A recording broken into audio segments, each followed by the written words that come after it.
TikTok, time to rock. Good evening, good morning, good afternoon to everyone who's watching from all over the world. I'm your host tonight, D Wood, aka The Dizzle. With me is, I guess you kind of started this all, didn't you? Aren't you the one who started this? Studying jihad. I know there were people who studied jihad before you, but as far as like getting other people to understand it in the West, in that kind of you. You know, you may be right. Actually, I can't think of anybody before that.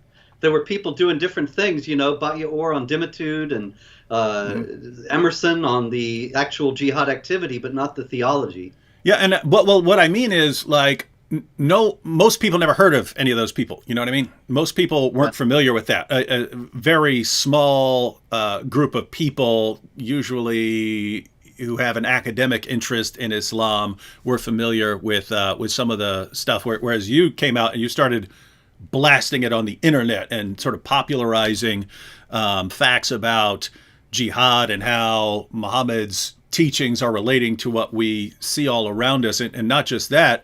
It's that that in the West, we were generally only familiar with an attack when it was like 9/11, when it was right up in our face. And we weren't familiar with what's going on with Christians in Pakistan or in India or Africa or the rest of the Middle East. We just weren't familiar with those kinds of things until you and later a couple other people started putting it out on the internet. Yeah, I think that's true, because actually that's why I started Jihad Watch. I wanted to, at jihadwatch.org, ladies and gentlemen, I wanted to have a place where I could find all the jihad news, but it didn't exist. Uh-huh. So I had to make it myself. And it reminds, it's very similar situation to your book, History of Jihad, in that you basically cover in that book the entire, what it sounds like, the history of jihad from Muhammad down to our time. And even people like me, we've talked about this before, even people like me who study Muhammad's teachings and so on, when I think about jihad and what I've learned about jihad, before reading your book, it's basically you learn about what Muhammad taught, you learn about what the Quran says, you learn about what's in the Hadith and in the Sirah, and then maybe some stuff from the four rightly guided caliphs. And after that, 9/11 and the 7/7 bombings and things like that. And then you read the history of jihad and you realize, wait a minute, we're just leaving out 12 to 13 centuries. And you see just how relentless it's been. It's just the jihadis never stop. They just keep coming for you and wearing you down. But I say that because it reminds me of what's going on in the world today, that we're only familiar with a very small portion of the terrorist attacks that happen because we just focus on what's happening sort of close to home. Or maybe if it's something big over somewhere else, then we'll pay attention to it. But if people follow your site, then they see it's nonstop. It's every day, over and over and over again. Yeah, absolutely. I think most people still, because most people, of course, don't read Jihad Watch, they have no idea of the jihad activity that's going on all the time. But another interesting thing about the history of jihad, David, is I don't think the Islamic apologists have caught up with that book yet and caught up with the whole concept. As a matter of fact, there was some guy who was making videos refuting the book and talking about how evil and stupid I am. And he did the first chapter about Muhammad and found supposedly all these things wrong with it, and then stopped. And he never dealt with the chapters of the history of jihad, because this is not something that either side has been discussing. Mm-hmm. And I think it's devastating. You never see Islamic apologists coming out and saying the history of Islam has been peaceful and tolerant and so on. They can't say it. They say it about Spain maybe, but even that you see less and less. But they can't sustain it. And so I think it's a very rich vein that has not been explored yet to its sufficient possibilities. Yeah, and it's a situation we see over and over again with Muslim apologists in the West. They can only say what they're saying in an atmosphere of ignorance. They can only make the claims that they make about Islam and their prophet and their book in an atmosphere where people don't know anything about their book. So they can come up and say, hey, you believe in women's rights here in the West? Did you know that Muhammad was the champion of women's rights and that he was the greatest feminist of all time? Did you know that? Oh, you like science here in the West? You guys are big on science over here. Did you know that Islam, I mean, the Quran is a fount of science and it just produced the scientific, blah, blah, blah, right? They can say whatever they want because people don't know better. And that all changes. That all changes once you have an informed population. And so that's why sites like Jihad Watch are so important. And that's why it's important to be discussing this stuff right here on YouTube. All right, so we're going to talk about this week in Jihad. And notice, I mean, apart from what happened in Pakistan, I haven't heard anything from any main news sites. I mean, they may have covered some things, but nothing that sort of jumps in your face. So this has been a really, really, really slow week for Jihad compared to 9/11 or something like that. And yet, I'm willing to bet that since you're covering this stuff every day, there's a ton of stuff that everyone's missing. But why don't we go and start with the one that people may have heard about, and that's the killing of a factory manager in Pakistan. What have you heard about that? Well, he was a Sri Lankan, and he was working in Pakistan, as you noted, and was accused of throwing pages of the Quran into the garbage. Now, since I cover this all the time, I know that this is a very common charge that is made in Pakistan, and often it's actually even been shown to have been faked, that the local imam put a page of the Quran into the trash and then accused somebody. This has happened more than once in recent years in Pakistan. So we don't know the circumstances of how this Quran page got in the trash, or even if there was one, but this fellow was accused of putting it in there, was absolutely brutally tortured. There are videos on the internet that are just stomach churning of him being dragged through the streets, kicked and abused even after death, and then burned. The body is burned. Actually, I believe he was burned alive. Yes, and they're chanting that this is what happens to those who insult the Prophet, and so on. Even worse, Pervez Khattak, I believe the defense minister of Pakistan, I have it here somewhere. In any case, the defense minister of Pakistan, Pervez Khattak, he said, well, kids will do things out of emotions. You can't fault them for getting angry with all this. Boys will be boys. That was that old Gillette. That was that Gillette commercial. Boys will be boys, because some kids were rustling. And this is really a commonplace thing in Pakistan. Mm-hmm. And there have been absolutely horrific murders and people being tortured to death and so on accusations of blasphemy. Probably a lot of people are familiar with the case of Asia Bibi, who was on death row for years in Pakistan on false accusations of blasphemy and was ultimately released. And then the whole the Islamic groups in the country were baying for her blood, were searching house to house for her, and she managed to escape. This is the situation that minorities in Pakistan, Hindus, Christians, and others have to live with. And of course, this is why they're so diminishing. And I would just like to read one passage that I've talked about a couple of times this week. Just want to read one passage from Sunan Abu Dawud, because it's the source of these problems. And what you'll find over and over again from the Muslim sources is that this modern idea that all this has nothing to do with Islam, when you can see exactly how it's related to Islam, it's just a very, very silly idea that, again, can only be spread in an atmosphere of ignorance. But this is Sunan Abu Dawud, number 4361. This is a Sahih narration, so throw it out at your own peril.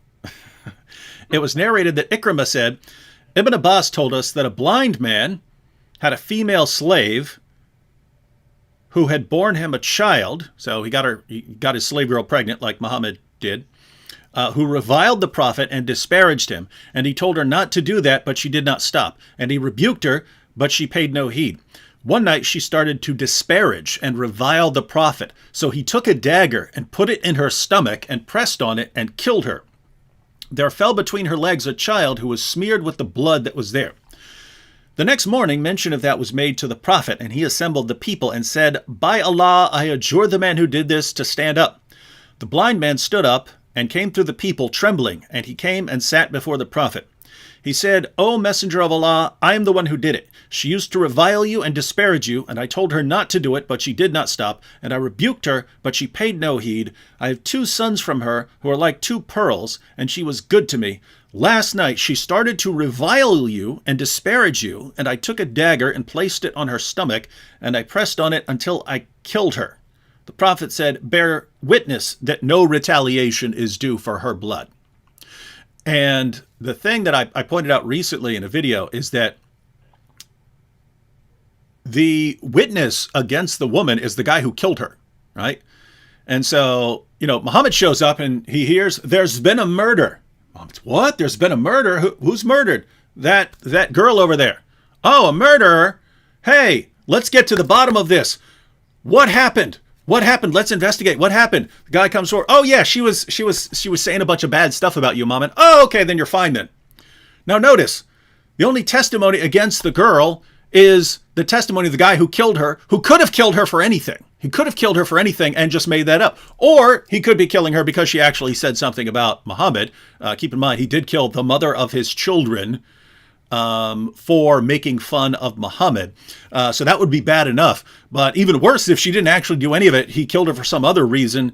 And then he just simply claimed, "Oh, the reason I had to brutally murder her was that she said this awful thing about you, Muhammad." Now notice the precedent that sets when Muhammad said, "Oh, you're good then. You're good then because you killed her for saying something bad about me." It sets the stage for, "Oh, I'm having a disagreement.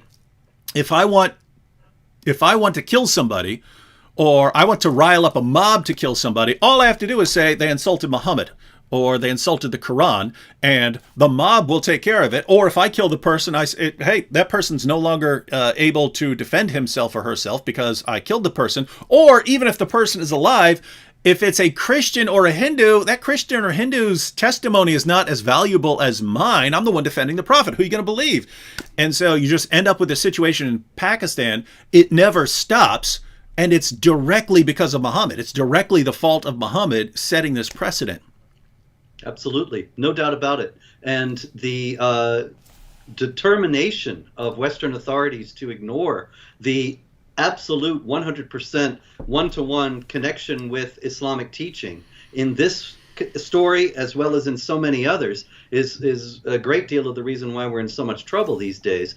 These things all happen in Pakistan because of Islamic teachings. And Islamic teachings are really quite clear and consistent, as you know, and then they are acted upon by Muslims in a clear and consistent way. It's really not hard. It's not a difficult thing. I got another story here for you from India about this man who is a very prominent Muslim in India. Rizvi is his name, Wasim Rizvi, and he converted to or reverted to Hinduism. And then a very prominent Muslim politician, Feroz Khan, offered 5 million Indian rupees, which is about $66,000, which is actually considerably greater amount of money there than it would be considered to be here. Yeah, that'd be a lot of money there. Yeah, for the head of, and also it's been augmented since then, actually. For the head of Rizvi, he actually said, "Get his severed head to me." And of course, we know why this happened, because Muhammad said, if anyone changes his religion, kill him. And then there is the Quran saying, when you meet the unbelievers, strike their necks. So this Muslim politician, a very prominent individual in the Congress Party in India, he actually feels free to absolutely out in the open say, bring me this man's severed head, and I will give you this amount of money, this large amount of money. And we know, here again, it's all because of Islamic texts and teachings. And one of the interesting things that's happened recently, I'm talking in the past 5 years or so, is you remember this and I remember this. Some of the younger people here might not remember this. But Robert, let's say in 2000, 2007, 2008, 2009, when we would say, you and I would say, hey, in Islam, the penalty for leaving Islam is death. What would people call us? You racist, bigoted Islamophobe. How could you say that? Islam is a religion of peace and tolerance. The Prophet, when he was insulted, would respond in a loving and kind manner. When there was a woman who reviled him, a Jewish woman who reviled him every day as he went out to the mosque, one day she wasn't there, and he inquired after her health because he was so kind. See, I could actually argue. We should do a debate, where we one of us is the Muslim. Yeah. We could probably argue better than they could. Yeah, and so so we're talking just 10 years ago, 12 years ago, 13 years ago. If you gave anything remotely resembling straightforward factual information from the Muslim sources, factual information and interpretations backed up by 14 centuries of Muslim scholars, you were called a racist, Islamophobic, hate-mongering bigot, and you're a horrible person, and no one should ever listen to you. But one of the things that's happened recently, just over the past few years, is that far more mainstream, popular Muslim apologists are now admitting it. So Ali Dawa had his famous, yes, of course, the capital punishment will be applied to you. There's no doubt, and we're proud of that, right? So, I mean, he's saying it. Yeah. Daniel Hakikachu, he admits that the death penalty. Muhammad Hijab, he tried to tweak it a little bit and say that you could exile people instead, but he faced a backlash for that. And so it's just amazing that things that we said just a few years ago and were called racist for, now they're saying in public on YouTube, and they're getting cheered on. Yes, tell him, brother, tell them what will happen to them in an Islamic state. With like, wait a minute, how's I racist for saying exactly what your guys now are saying? And so it's an interesting situation. Well, it was all a tactic, of course, all from the beginning, designed to disarm, discredit, destroy, marginalize the opposition. And they actually did succeed in that to some degree, in the sense of driving any honest discussion of jihad or the ideology behind jihad or Sharia out of the mainstream.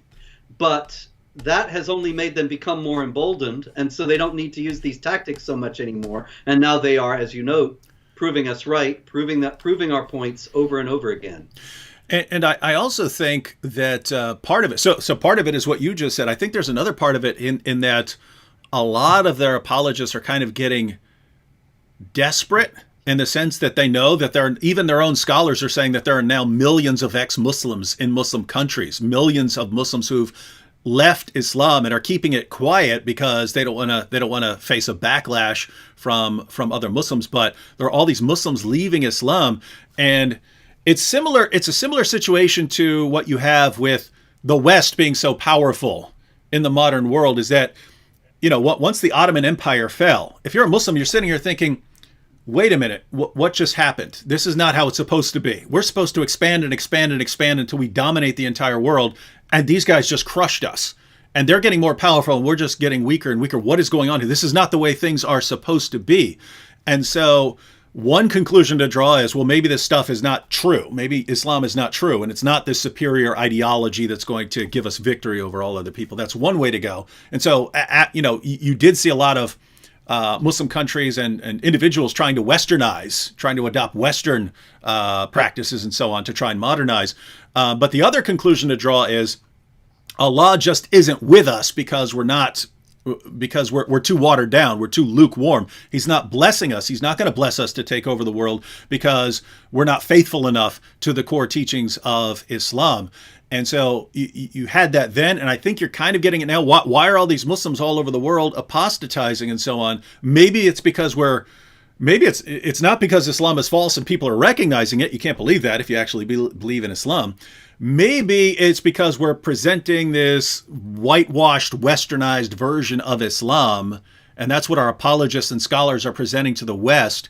and Allah's just not blessing us and people are leaving Islam. So maybe what we need to do is really crack down. Yes, we're here to oppress women. Yes, we're here to subjugate you. Yes, we're here to do all. I think it's like a Hail Mary at the end of a game, because it really looks like things are about to fall apart for you.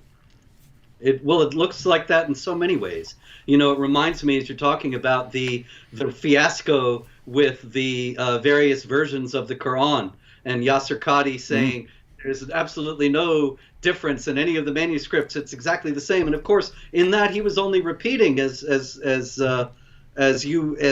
many others have pointed out, he was only repeating what many Islamic apologists have insisted for decades. But now they can't sustain it because the internet is so readily available to anybody in the world. You can see the variant readings. And now they're starting to admit the variant readings, but it doesn't fit the theology. And so I have, working on my new book that's coming out, The Critical Quran, that notes variant readings. It's amazing to me that there are these guys who are saying, yes, you're so stupid and evil, of course. You don't understand. Of course there are differences, but Allah has protected it all from error. So all the differences are all correct. Yeah. And this is a ludicrous and impossible position to sustain, but it shows that you have this community in real deep crisis now.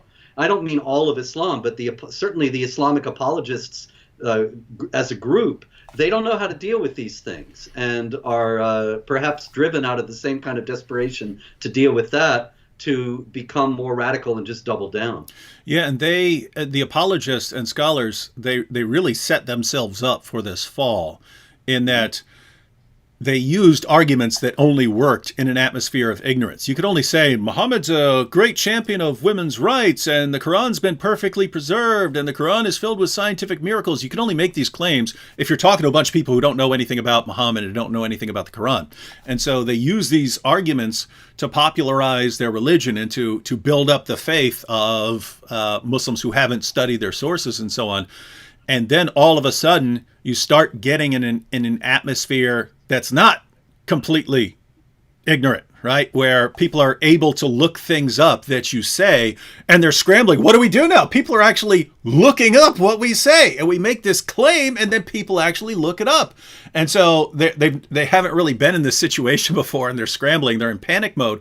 But then they give responses, which is what you were they give responses that also only work in an atmosphere of ignorance, right? So for years, I mean, I have multiple Muslim apologetics books over here that claim not one difference in any Quran manuscript ever. Same. It was a common claim up until quite recently, and now they're in such confusion and retreat about it that now I was actually repeating this on Twitter and quoting Qadi, and they're saying nobody ever thought that there was only one version of the Quran. You're an idiot for thinking this. Yeah, now you're an idiot for saying what every single Muslim apologist, including Yasser Qadi, was saying years ago. I have a clip of Yasser Qadi that was made for that Why Islam series, and he didn't quite say from the time of Muhammad, but he said from the time of Uthman, not one letter's difference anywhere in the Quran, and he knew that was a lie. That's a scholar. He knew that was a lie. He spread the lie anyway because he knew that if you didn't spread the lie, you'd get blasted for telling the truth.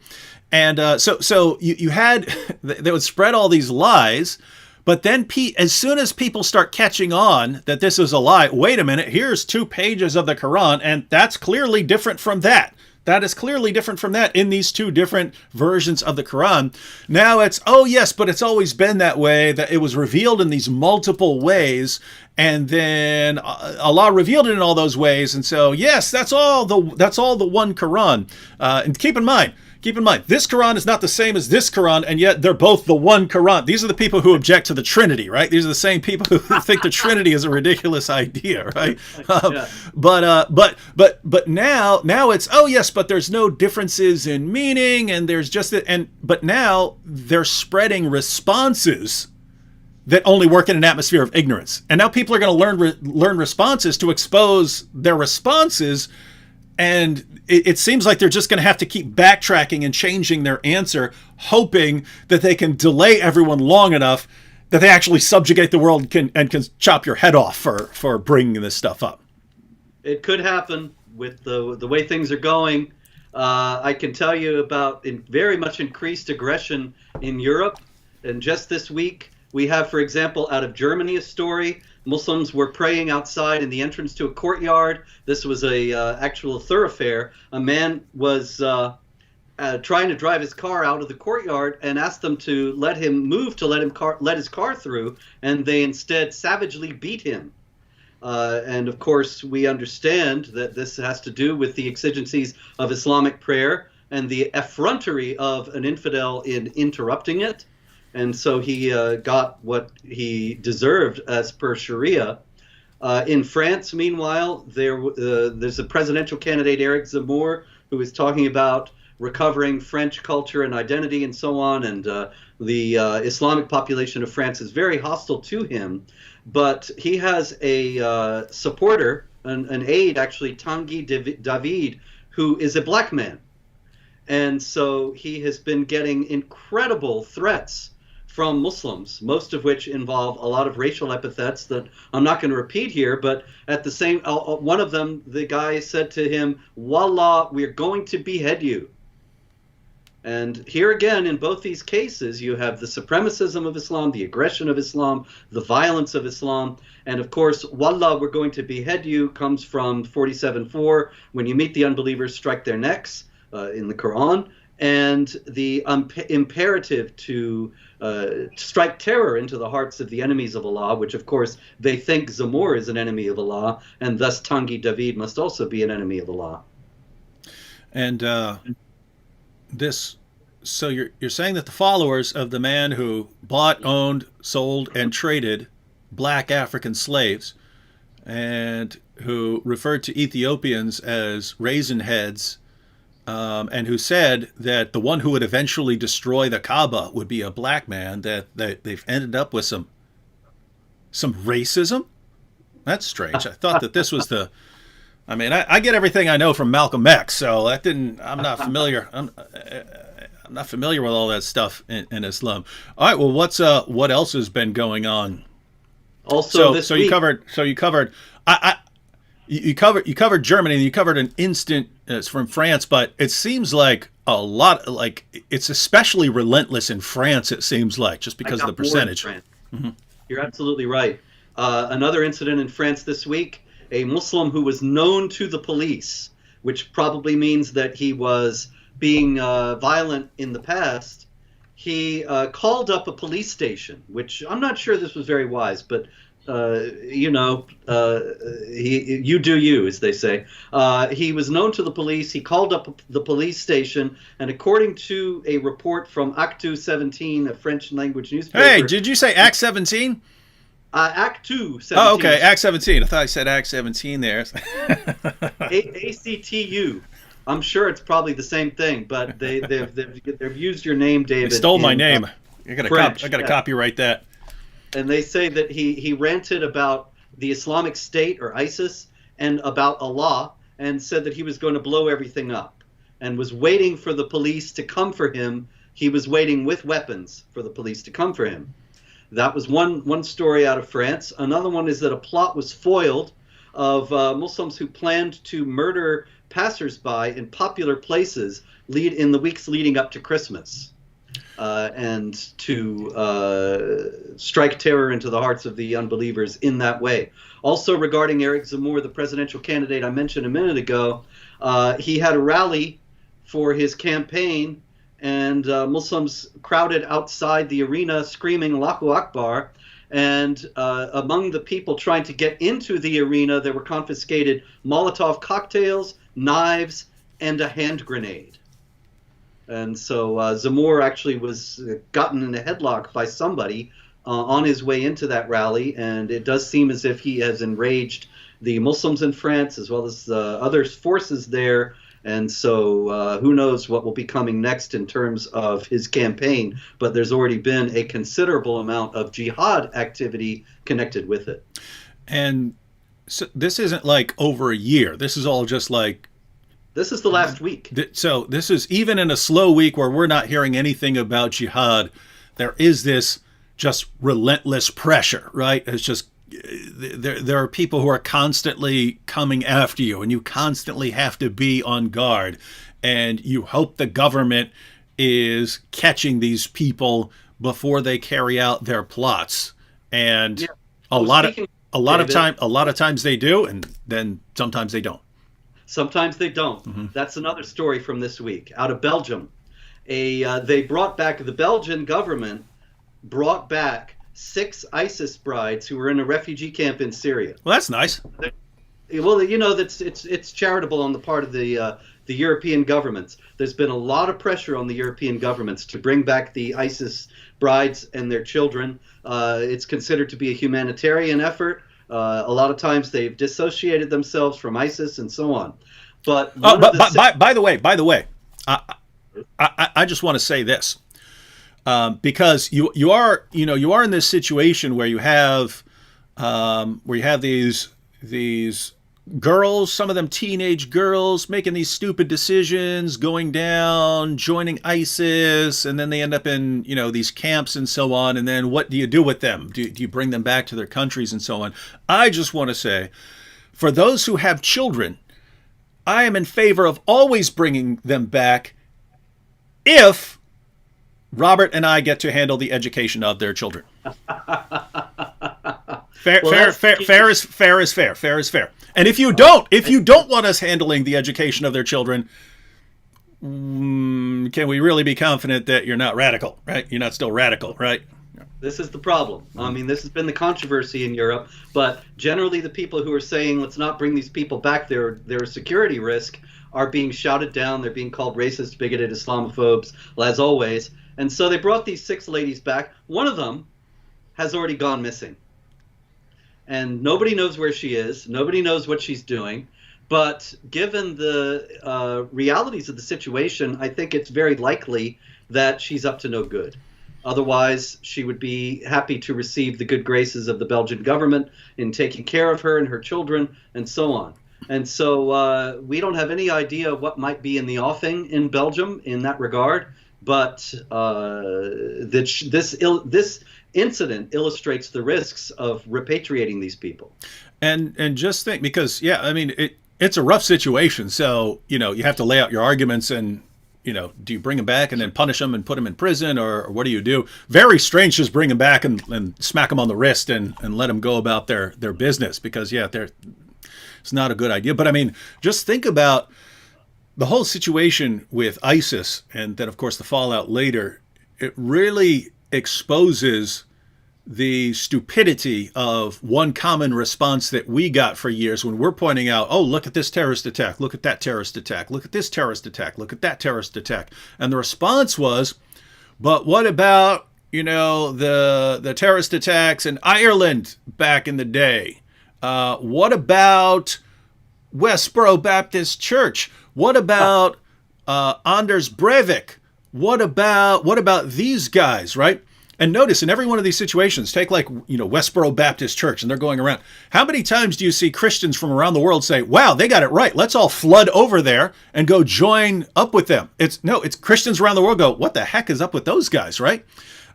Same thing with, where do you see Christians around the world going, oh man, I need to go join those terrorists in Ireland, because they're the ones who are really getting the gospel right. They're the ones who are really preaching the true gospel there.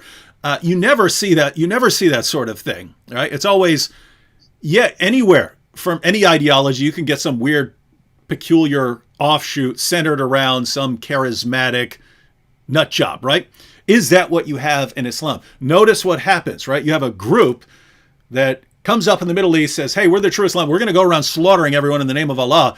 And Muslims from around the world flock there. Not all Muslims. Most Muslims didn't go there, but still, Muslims in France, Muslims in the UK, Muslims in America. You always had this small percentage who thought the exact same way and wanted to go and join. So it's not just some peculiar local thing.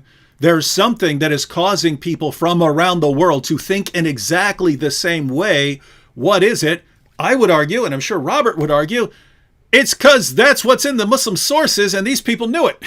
These people knew it. And so what do you want to do? You really want to spend your entire life living in a Kafir country when, my goodness, now you've got a new caliph who's actually enforcing authoritative, true, Orthodox Islam, or are you going to go live in an Islamic state? And if you're a girl, start making babies, these future lions of jihad. And so you have this flood of people and they all go out there. And then it falls apart. And then, oh, yeah, we don't really believe that stuff anymore because it fell apart.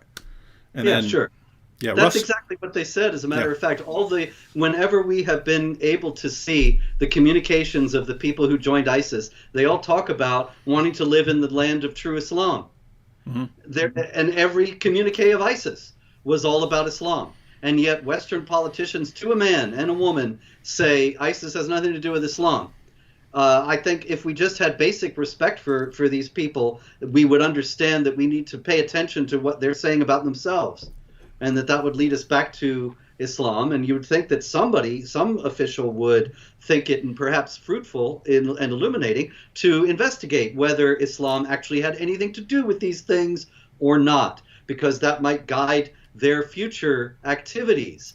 But of course, this is all something that's racist, bigoted, and Islamophobic, even to contemplate. Yeah, and you know what's strange? People do understand the relevance of what people believe to how they act in certain situations, usually if it's someone they really disagree with, and all of a sudden they understand it, right? Like if there's an insurrection on January the 6th at the Capitol, everyone, we have to look into their views. Why do these people come to this conclusion that this is a good idea to go and do that? Guess what? I agree completely. You want to look into that. What made them think that way? What made them want to do that? Of course, that's obvious. Suddenly we get to Islam, and you catch the jihadi, and the jihadi says, hey, Muhammad said, that he's made victorious with terror. We're told to fight those who do not believe. Muhammad said, I've been commanded to fight people until they say there's no God but Allah and that Muhammad is his messenger. So, yeah, that's why I have to go out and fight. And they say, that's peculiar. You must kill. You must have been listening to Robert Spencer and his lies about your religion, because there's no way any of that stuff is in the Muslim sources. Well, can we look it up? No, of course not. It's not in there. I know it. How do you know it if you haven't looked it up? Shut up, racist! Right? It's insane. The whole world is insane right now. The mental illness, yeah, absolutely. At Jihad Watch over the years, I have had hundreds of stories of actually jihadis screaming Allahu Akbar, making it very clear why they are doing what they're doing, committing some act of violence, and immediately they're sent to the psych ward. And it's all mental illness. And I think this is a dangerous game that European officials especially love to do this. And it's a dangerous game they're playing because they are essentially saying that core Islamic activity that is based on core Islamic teachings is mental illness. And, that sounds Islamophobic to me. It does, because we'd have to conclude that Muhammad was mentally ill. And I mean, if you had good grounds for thinking anyone in this whole story is mentally ill, it would be Muhammad. I mean, this is the guy who originally thought he was demon possessed and then tried repeatedly to hurl himself off a cliff, and then claimed that he was delivering revelations from the devil, and then repeatedly claimed to be a victim of black magic that gave him delusional thoughts and false beliefs. And then you read about his revelations, how he received his revelations. It sounded like something out of an Exorcist film. So you could, but I mean, notice, because I don't know about you, Robert, but if I believed this was true, if I actually thought that this was true and from God, I'd be thinking, okay, how if I believe that this is from God, then okay, I'm going to be a jihadi here. So there are people who are just, you do have people who are crazy. You can have a crazy person in any ideology do something crazy. And just because someone carries out a jihad attack doesn't mean that person's not crazy. You'd have to look. A person could be crazy. What you can have is you can have certain people who are crazy, they're a little off, and then the imam takes advantage of him and fills his head to get him to go out and go on a killing spree. Sure. And so on. So you have those kinds of situations and so on. But if you listen to a lot of these successful jihadis, it's just, this is what I'm commanded. You're a bunch of, you people, the rest of the world, you're the worst of creatures. That's Quran 98, verse 6. We're the best of peoples. That's Surah 3, verse 110. You're the worst, we're the best. Yet you have all this power, and the only way we had to fight you is by constantly terrorizing you. And so Yeah. that's what I'm going to do, and that's what I'm commanded to do. It's straightforward. There's no insanity involved. It's just I'm doing what I'm told by God. Even the crazy ones may well also be motivated by Islamic Jihad, because remember in Surah At-Tawbah in Surah 9, 14 and 15, fight them and Allah will punish them by your hands and will soothe the breasts of the believers and satisfy their hearts. So see, if you're troubled, if you're sad and depressed, and you're a Muslim, there's the promise right there that your heart will be soothed by Allah if you fight the unbelievers and allow Allah to use you as an instrument of his wrath in punishing them. Jihad therapy. It's absolutely true. And now, I see the video already. Can you imagine? Oh man, I'm just feeling so depressed and miserable. What you need? Yeah, we could have someone on a couch. I'm so miserable and depressed. What do I do, Doc? What do I do? Well, what you need is a little jihad therapy. Jihad therapy? What's that? Well, what you need to do is you need to go slaughter a bunch of unbelievers in the name of Allah, and you'll feel better. Gee, if that's the only medicine that'll work, that's that good Muhammad medicine. I'll try it, right? And then, bam, terror attack. Okay, Islamicize me part 2. It's coming. Anyway, look, Muhammad Reza Tahiri Azhar was a student at the University of North Carolina in Chapel Hill in 2006. And he rented an SUV, drove it on campus, tried to run down as many students as he could. He didn't end up killing anybody, but he injured 9 people before he was stopped. He wrote a series of letters explaining why he did what he did. And those verses that I just quoted, 9, 14, and 15, were central to what he was saying. He said that he was a nominal Muslim, sinful, drinking, all these things. And when he realized that he wanted to dedicate his life to Allah, he was troubled because he thought that he was deep in sin and that the sin scales would outweigh his good deed scales. And so he knew that he could soothe his heart and feel better by undertaking an act of jihad. And so he did. And that's something we've seen lots of times in the past when a jihadi will die terrorizing the unbelievers. And then we're told, but this wasn't a sincere Muslim because this person had been seen drinking and this person had been seen going to a club, not realizing that that is absolutely tied to why this person did the terrorist attack, right? Because the person had lived a lifestyle that is inconsistent with Islam, but this person still believed that Islam is true. And then the person starts wondering, well, gosh, I'm in trouble. I'm in trouble with Allah. And then finds out, well, you got one guarantee. One guarantee from Allah. If you die while fighting in a jihad, then you're good to go with Allah.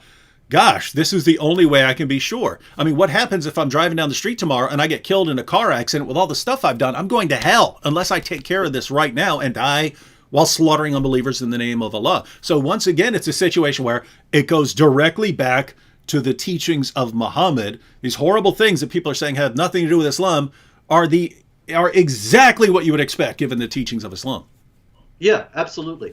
And the promise of paradise that you noted to those who kill and are killed, chapter 9, verse 111. Also the hadith of Muhammad where they say, what's a deed greater than jihad? And he says, I can't think of one. Mm-hmm. So that's the big good deed that's going to outweigh all your bad deeds on the scales that you went jihad. And so it's the guys that are drinking and doing everything else, those are the ones that you should watch out for, really. Because if they turn, that is, if they decide that they've been living wrong, then this could be a dangerous and volatile situation. Yep. All right. Well, anything else going on this week in the world of jihad? Yeah, one more big one, David, from Bangladesh.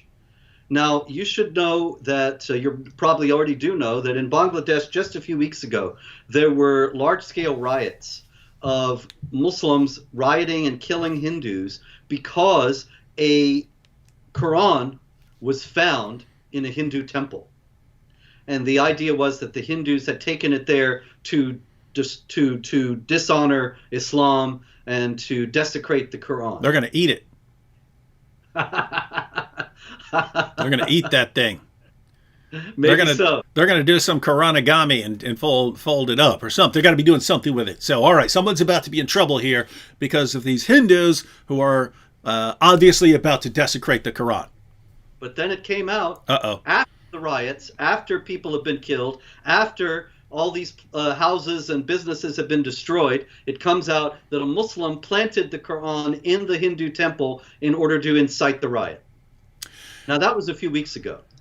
This past week, we have in Bangladesh, in the town of Habiganj, another Muslim who was caught going into a Hindu temple with a Quran.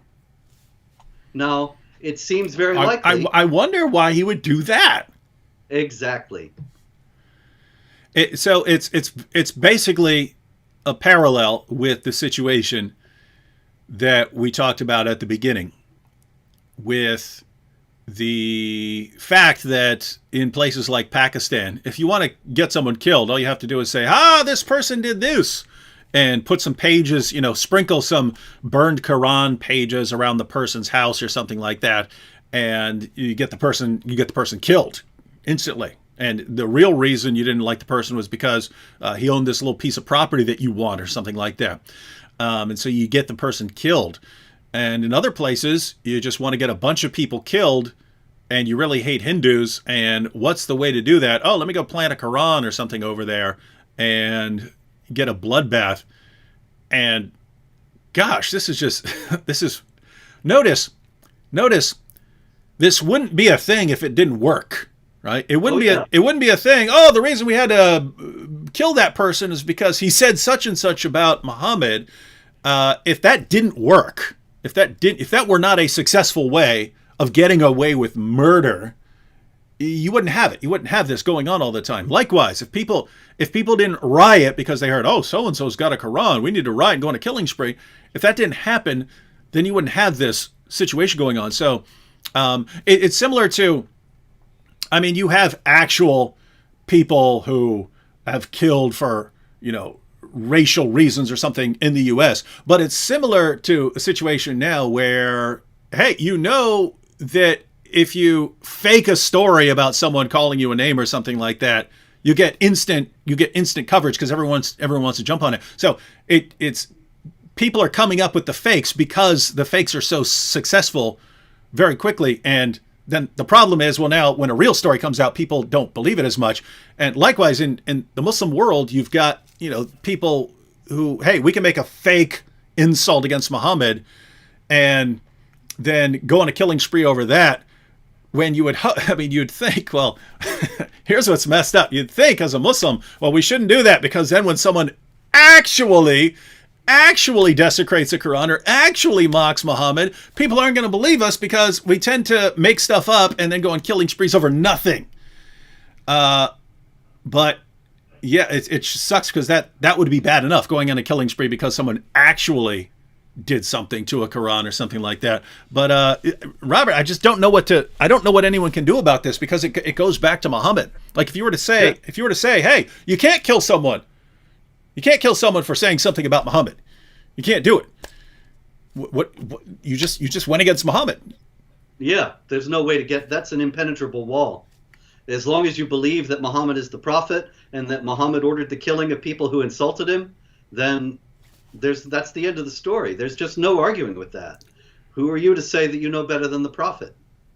And so the real question is to challenge whether he's really the prophet and whether these things are really something that are commands from God.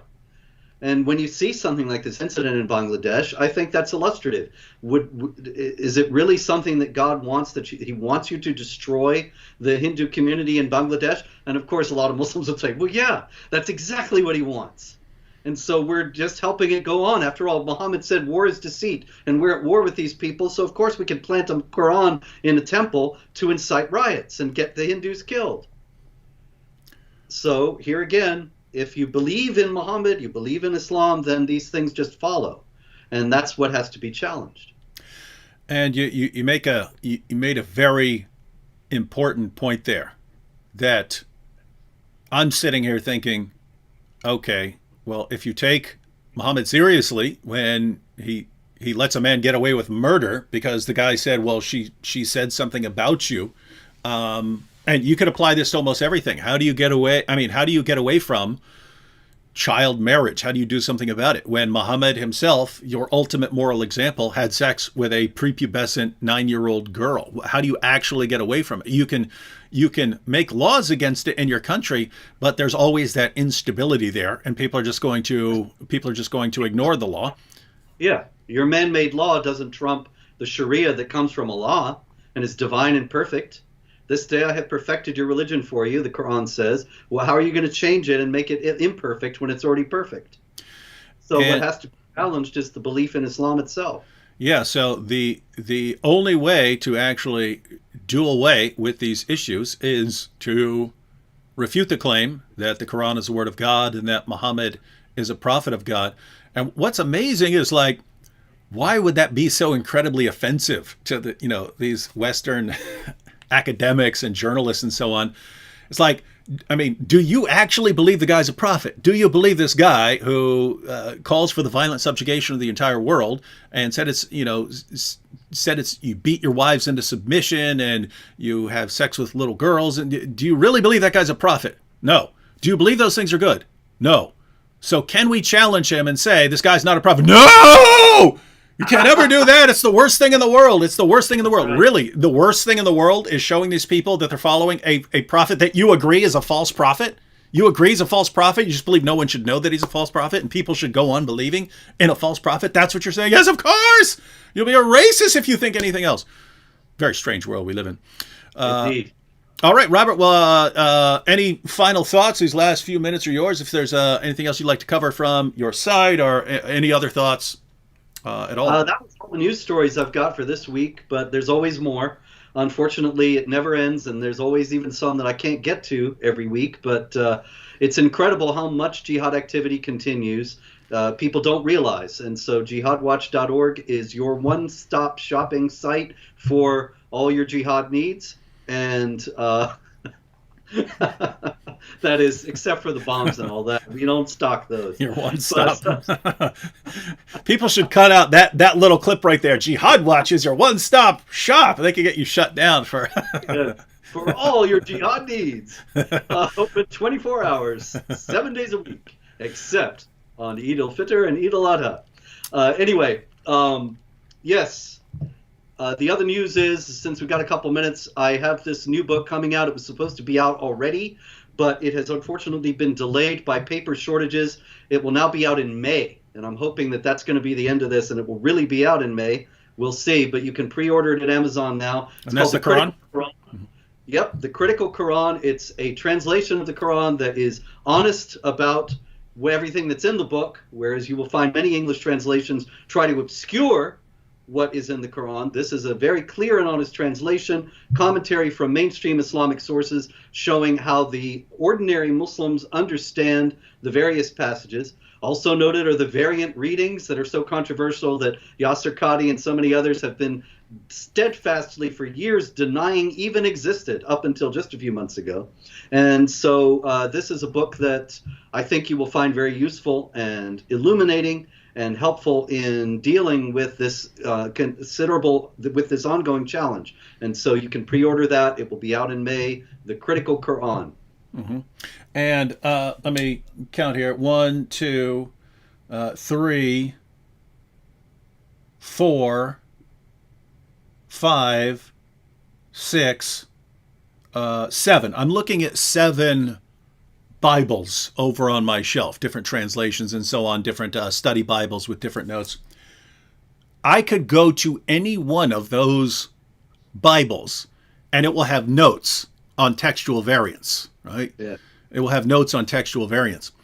You never see that with the Quran. You never buy a Quran and it gives you information on the textual variants, even though they're there, just like they're, ladies and gentlemen, anytime you have human beings copying long books by hand, you're going to get textual variants.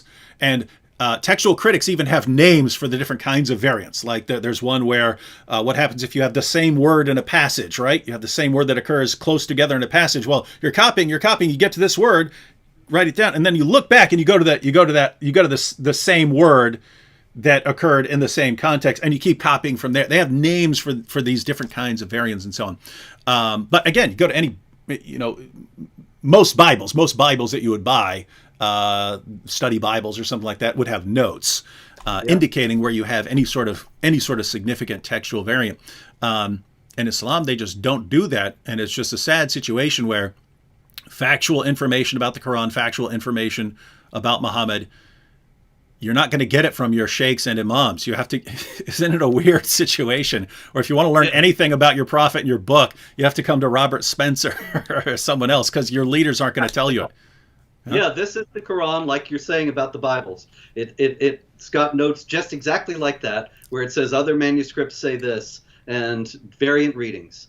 And a lot of Muslims, when confronted with this nowadays, they say, well, these are all minor things, small changes. It's not important. Actually, it is very important because of the claim that the whole thing has been perfectly preserved. Mm-hmm. And this is clear evidence that it is not. I even have a couple of apocryphal surahs in there. Oh, nice. A couple of Shiite surahs that circulated that try to make the claim for the Shiites. So this is a real study Quran in the manner of study Bibles. And this is not, as you have noted, this is not something you're going to find very easily in the Islamic world. Oh, well, I think we're going to have to do some videos when that's coming out. Okay.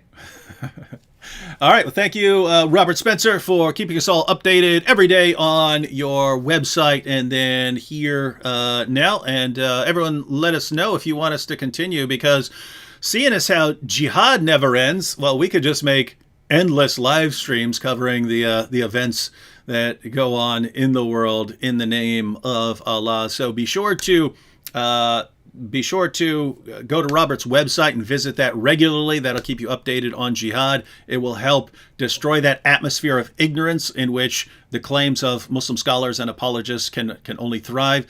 And so follow that. And if you want to do some reading, if you really want to get the material down, definitely get a copy of Robert's book, The History of Jihad. Best book out there on jihad. And if you look at it and you say, wow, that book's kind of, what's that? It's the only history of jihad. Yeah. There is no other book, at least maybe there is somewhere, but I don't know of it. I said best book on jihad. Book on jihad. Thank you. But there's no other history of jihad that covers the whole phenomenon of jihad from the beginning all over the world to now. Mm-hmm.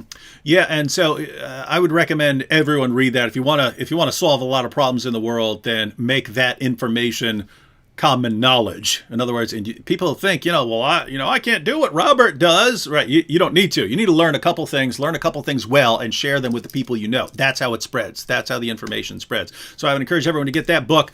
Even if you're looking at it and saying, there's no way I'm reading a long book like that. I mean, great. Get the first chapter down, or get the first 2 chapters down. Right? Get that information down. And then if you want to, then you can continue as far as you go. But it's pretty horrifying. All right. Thanks, Robert. And let us know if you guys want us to do this regularly. Get y'all later. Thanks very much, David. Mm-hmm.